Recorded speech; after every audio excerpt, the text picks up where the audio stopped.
Jim Harbaugh made a promise. I want to get Michigan back to promise. It all comes to a head Monday night.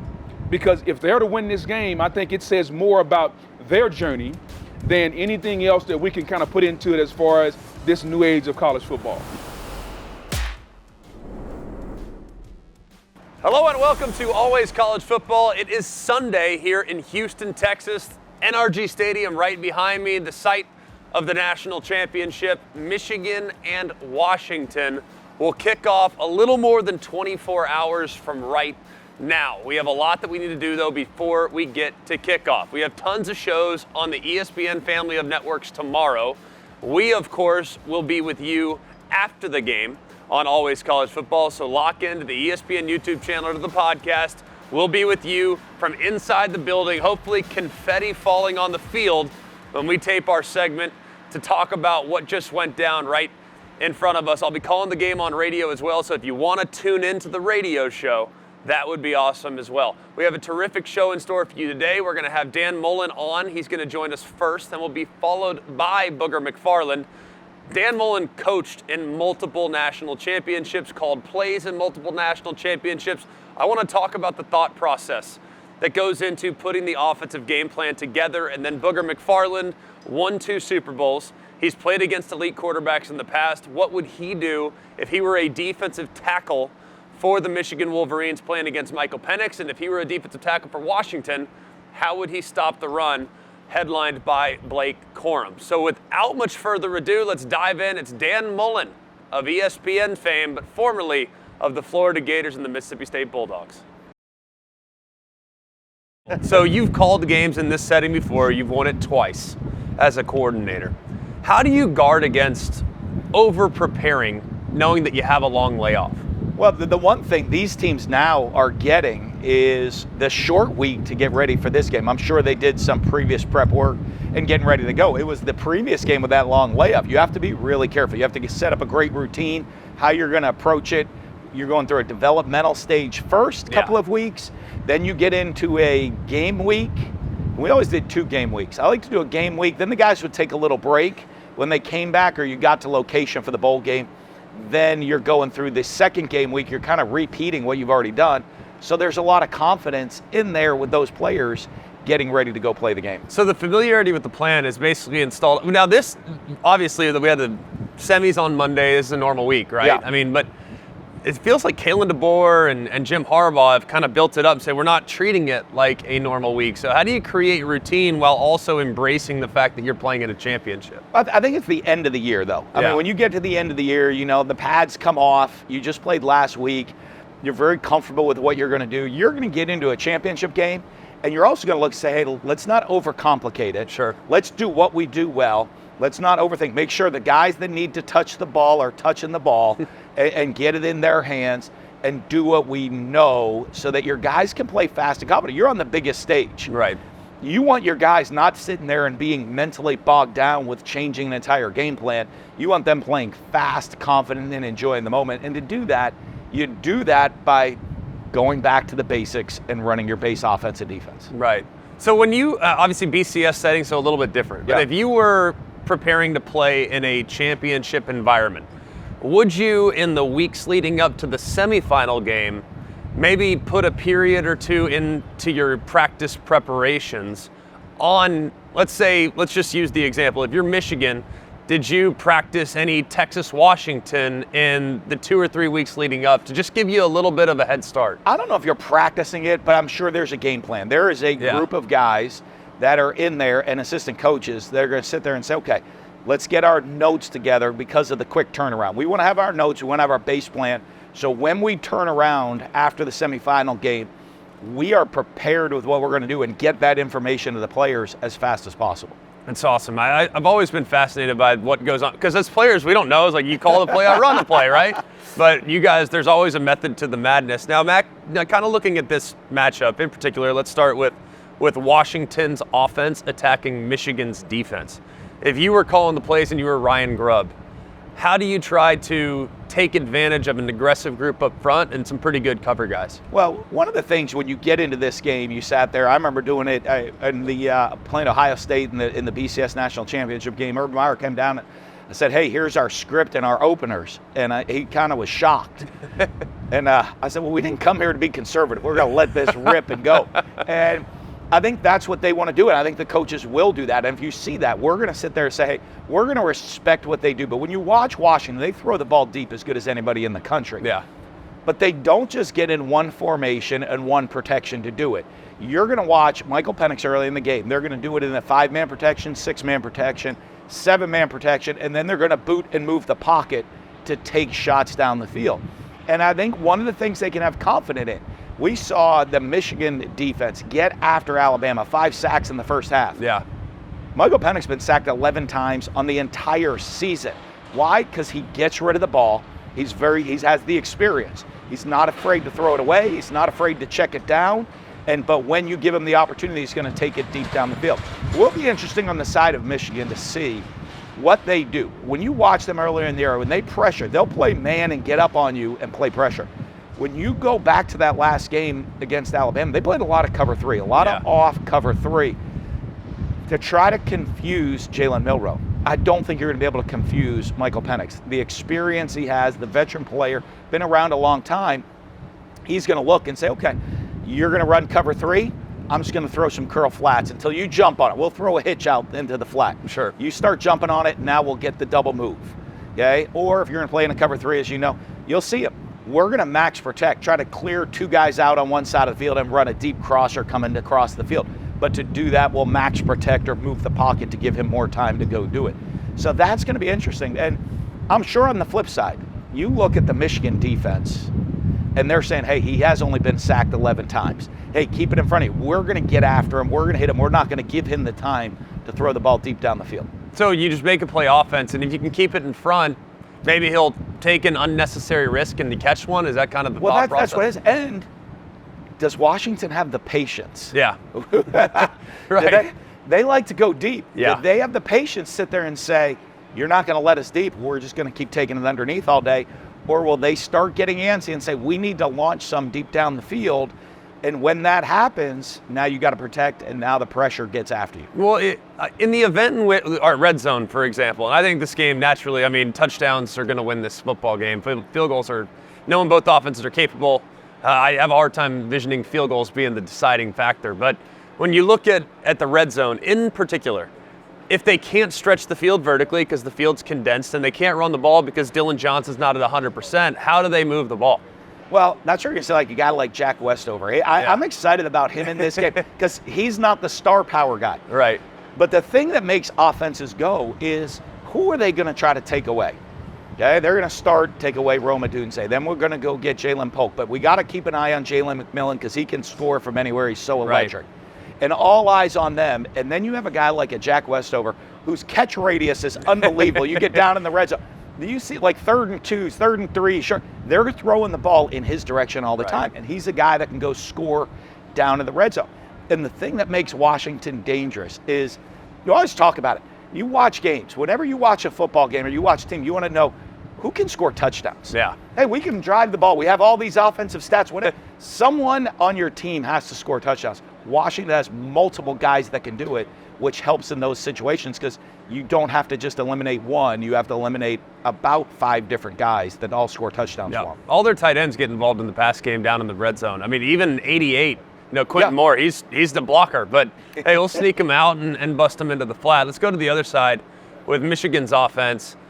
I imagine the recipe's simple, like power football, get some inside-outside zone, but probably going to run JJ some. What if Washington can hold up in the run game like so many people think they can't? What if they can? Then how does Michigan beat them?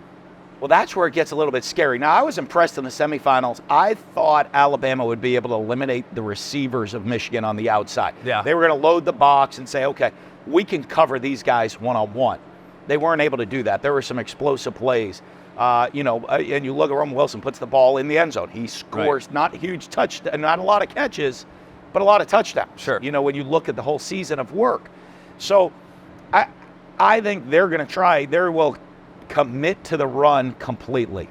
And then can J.J. McCarthy do it? In the semifinal game against Alabama, the biggest question I had is, okay, now there's 4 minutes left. J.J. McCarthy It's not going to be an 8-minute drive. There's 4 minutes left in the game, and he's got to lead a drive down the field to score. And he did it. And there's times he makes some poor decisions out there on the field, and you see him some questionable throws. But when the biggest moment in the game was on the line, he was able to lead that team down the field, lead the drive, and win the game. Is there more in there than what we've seen? Like, you're a great evaluator of talent. You have found multiple ways to use guys like Nick Fitzgerald, Dak Prescott, Tim Tebow. Like, you have found multiple ways to bring out the best in that particular player. I don't know how you do it, because some of those guys, I'm like, there's no way that guy could throw it, and sure enough, Nick Fitzgerald hit you for a big one. Is there more in the tank than what maybe the average fan thinks of J.J. McCarthy? I think there is, and I think Jim Harbaugh is a great developer of quarterbacks as well, and played the position. So I think he's going to look at J.J., and it's a great, I love everyone loves the term game manager, right? Of course. I love it. That's all I want. But to me, the game manager at the quarterback position means you need to do whatever we need for the team to win. Hey, JJ, we're going to put the game on your back. You might need to throw it 50 times for 400 yards. Okay? And everyone's like, oh, okay, that's a great game. He managed the game. Sure. He did hey, we might need you to run it. We might need you to just check us into the right play and let Blake Corum and Donovan Edwards just pound away all day long at him and complete a couple of third downs to get us down the field and a deep shot to keep him honest. That's what he does. And I think he does do a really good job of that. And I think when you have a coach and a quarterback that are on the same page which you have when you look at Michigan play, he understands that. He understands I don't have to try to impress and force the ball to throw it all the time. They're going to let me, I will make the plays to help this team win. And that's what you want from the quarterback position. And I think last week he showed there's multiple ways he can do it. He can do it throwing, he can do it running, or he can just, a lot during the season we've just seen him turn and hand the ball off. Yeah. And he can do it that way too and not get flustered or force the team into mistakes. They make very few mistakes. Very few. and that starts to me at the quarterback position. He's the guy walking in that huddle, tell him this is how it's going to be. He gets everybody on the same page. They don't have penalties. They don't turn the ball over. They don't make mistakes, and that comes from him. Yeah, it's been so fun to watch. They're a coach's dream to me. Physical as can be, like pound the football, occasional weapons on the outside, get them going. So it's a Greg McElroy offense. Which is why I probably like it so much. Have you ever dreamed of hitting the road in your very own customized Mercedes-Benz Sprinter? Follow college football all season long by hitting all the biggest games in college football's most celebrated stadiums. At ESPN, we dreamed that dream, and with the help of Mercedes-Benz, we made it happen. This year, our very own Jen Latta has teamed up with Mercedes-Benz designers to create a road-ready, fully functional, state-of-the-art podcast studio on wheels. The ride is pure Mercedes-Benz with all-wheel drive and the latest driver assistance, safety, and tech. The podcast studio must be seen and heard to be believed. A spacious and chill conversation space with mics, camera, and mixing board to capture the action. On board, Jen Latta will be interviewing some of the biggest names in college football. All points to Mercedes-Benz for always bringing some extra. Out back of the Sprinter, they're innovating, pushing the science of the tailgate, complete with grill, cooler, TV monitors, and more.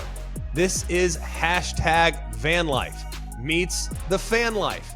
To get an inside look to this one-of-a-kind, blow-your-mind collaboration came together, visit mbvans.com/sprinterlabs.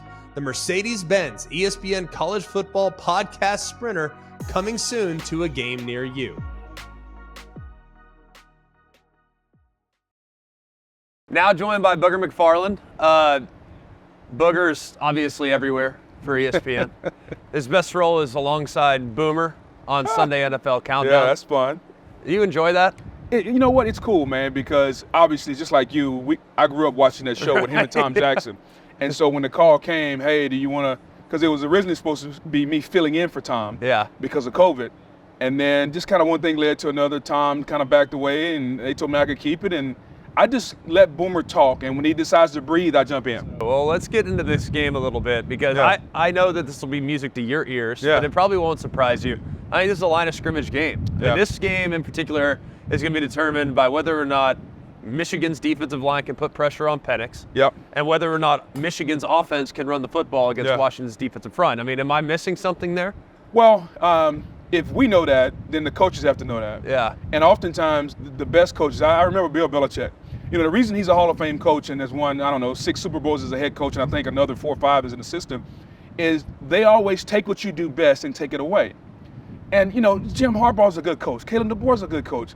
So at some point, you got to say, Washington is not going to let Michigan just line up and run it over them. Somehow they're going to figure out a way, because stopping the run is a numbers game. So somehow they're going to figure out a way to have more numbers that Michigan can block.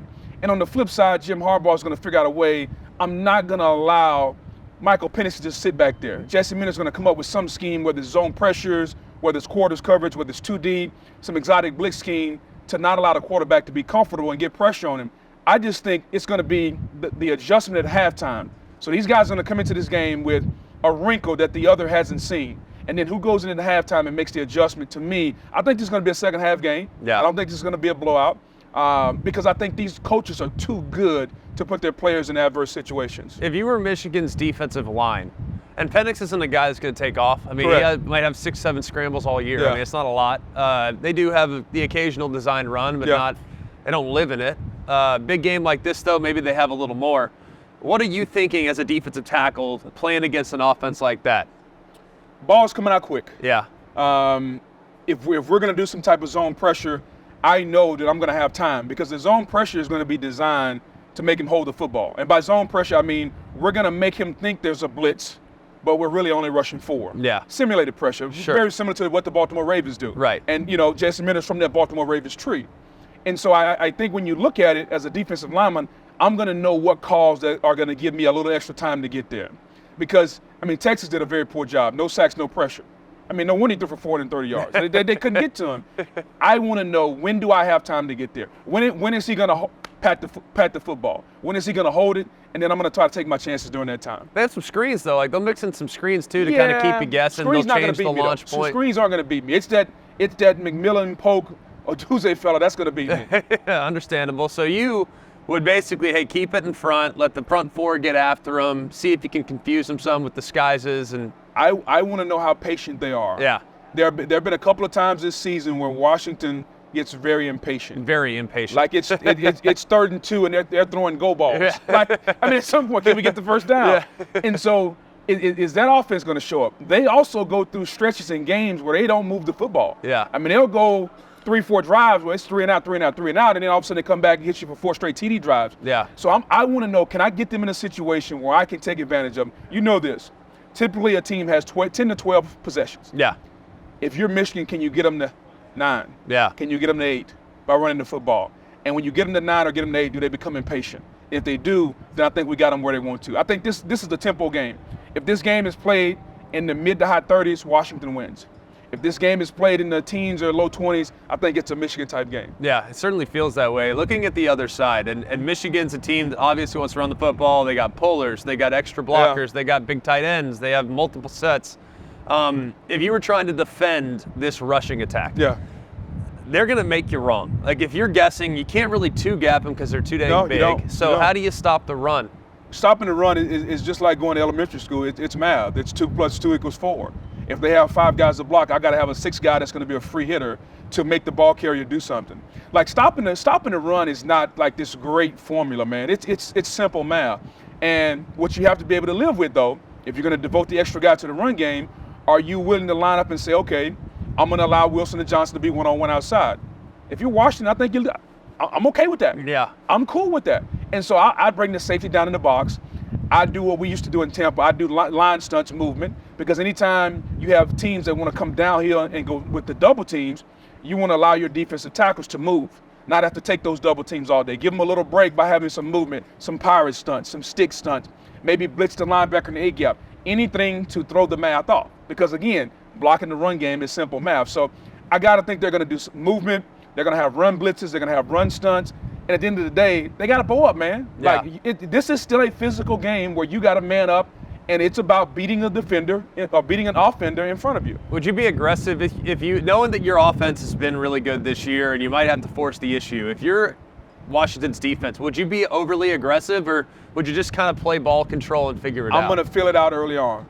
The first drive of the game, if it's 5, 6, 7, 10, 12 yards of carry, I got to switch it up.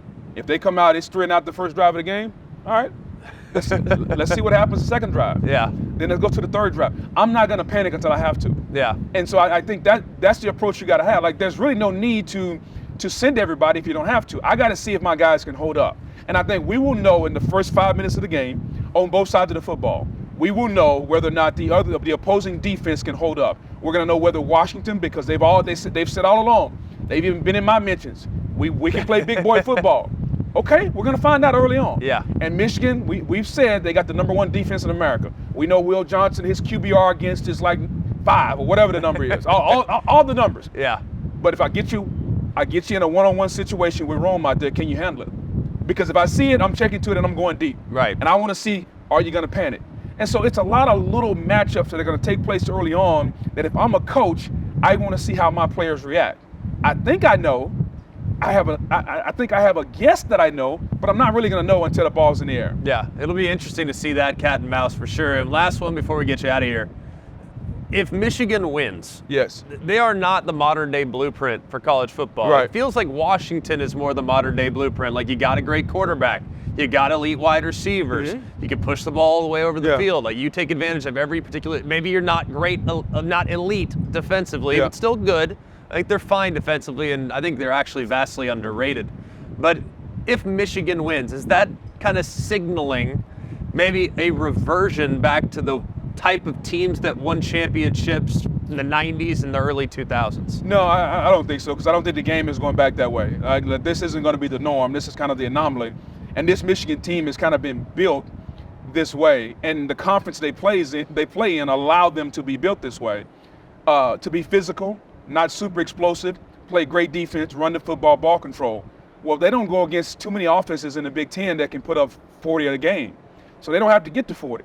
They can live getting to 20 or 17 and beat most teams in the Big Ten, except that team they played the last game of the season. So if they, when this new Big Ten changes, and now you get in Washington, you get in Oregon, and those offenses put up 30 or 40, I don't think consistently week in and week out, when they play those big games, they're going to be able to play 3 yards in a cloud of dust. And so, to your point, I think this will be the culmination of a 3-year run for this iteration of Michigan. They knock on the door, they get beat by Georgia.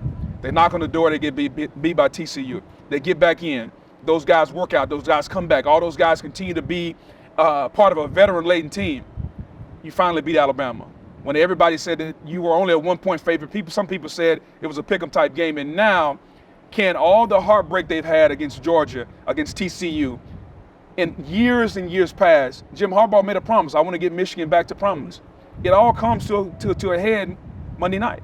Because if they're to win this game, I think it says more about their journey than anything else that we can kind of put into it as far as this new age of college football. Yeah, it'll be awesome, man. It'll be a great game. You have a lean? Which way you leaning? You don't have to tell us yet if you don't want to. I learned a long time ago, and I'll put it this way, because I was changing my mind about how football is played. Yeah. You know, back when the Denver played Seattle in the Super Bowl, right? When Manning, they were averaging 50 a game. Offense is taking over. Defense can no longer win. Yeah. And Seattle shut that team down. It's a lot easier, Greg, to play great defense than they just play great offense. Great offense, it takes 11 guys being in unison. Great defense, it takes one guy every play. I'm always leaning toward the greater defense. Michigan has the best defense. I'm going to lean Michigan. How they win, I don't know, but I changed my mind against Seattle and Denver, and I'm never going back. Great defense will beat a great offense any day of the week. It didn't hurt to play that game in like windy, freezing, cold rain in New York either. It was 52 and no wind, if I remember. No, I remember it very differently. Booger McFarland, the great Booger McFarland of ESPN, joining us here on Always College Football. Every college football season, Goodyear knows the importance of winning on the road.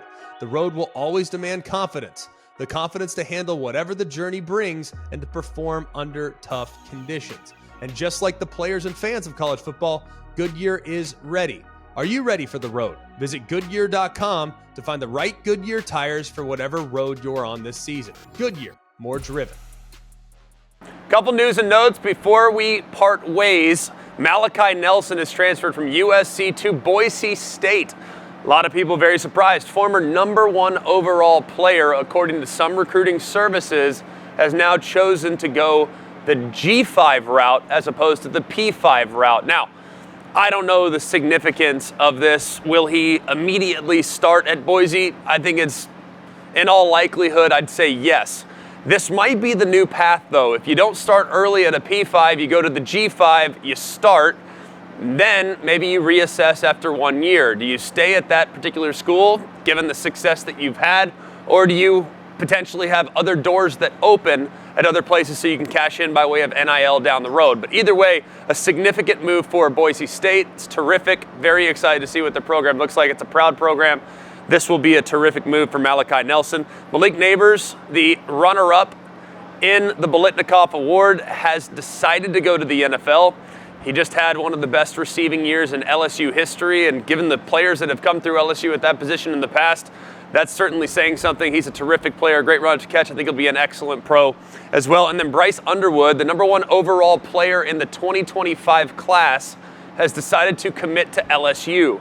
A significant get for Brian Kelly. You just had the Heisman Trophy winner. You've had some upheaval at your offensive coordinator spot still at the moment, trying to figure out who's going to replace Mike Denbrock, who opted to return to Notre Dame. We'll see exactly who that is, but either way, to land the #1 overall player without an offensive coordinator is pretty dang impressive. So congrats to LSU, congrats to Bryce Underwood, and congrats to Brian Kelly. That'll do it for us here at Always College Football. I continue to ask all of you to like, to rate, and to subscribe to the show wherever you get your podcast. You can also subscribe to the ESPN College Football YouTube channel.